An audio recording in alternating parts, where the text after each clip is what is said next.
মোরা একই বৃন্তে দুটি কুসুম, হিন্দু মুসলমান, আমার সব মুসলমান ভাই বোনদের জানাই ঈদ মোবারক। তা আজকের এই লাচ্চা সিমইটা কিন্তু আমি কিন্তু কিনে নিই, আমাকে কিন্তু এক দাদাভাই কিন্তু গিফট পাঠিয়েছে। আর এই গিফটটা পেয়ে কিন্তু আমি খুবই খুবই খুবই খুশি হয়েছি। ঈদের দিনে লাচ্চা সিমই যদি কেউ গিফট করে, এর থেকে বড় খুশি কী হতে পারে। আর গিফট তো ছোটো বড় যাই হোক, গিফট হয়, গিফটের মধ্যে কিন্তু অনেক ভালোবাসা লুকিয়ে থাকে। গিফটটা শুধু সব টাকা দিয়ে কিন্তু বিচার করলে কিন্তু হবে না। তো আমি এই গিফটটা পেয়ে কিন্তু অনেকটা খুশি হয়েছি। আর দেখো কি সুন্দর মজা করে কিন্তু আমি সিমই বানাতেও বসে পড়েছি। আর ভালো তোমার সাথে একটুখানি শেয়ার করা যাক সিমইটা, তাই কিন্তু তোমার সাথে শেয়ার করছি। ভিডিওটা ভালো লাগলে কিন্তু অবশ্যই কিন্তু লাইক কমেন্ট শেয়ার করে কিন্তু জানিয়ে দিও।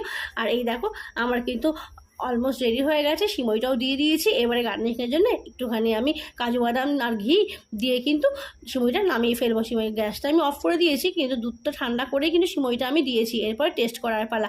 আর আবদুল্লাহকে জানাচ্ছি অনেক ধন্যবাদ দাদা, তুমি আমাকে যে এতটা ভালোবেসে যে আমাকে যে গিফট পাঠিয়েছো, এটার জন্য তোমাকে থ্যাংক ইউ। আর এটা কিন্তু অনেক মজাদার ছিল, আমি তো মুখে দিয়ে জাস্ট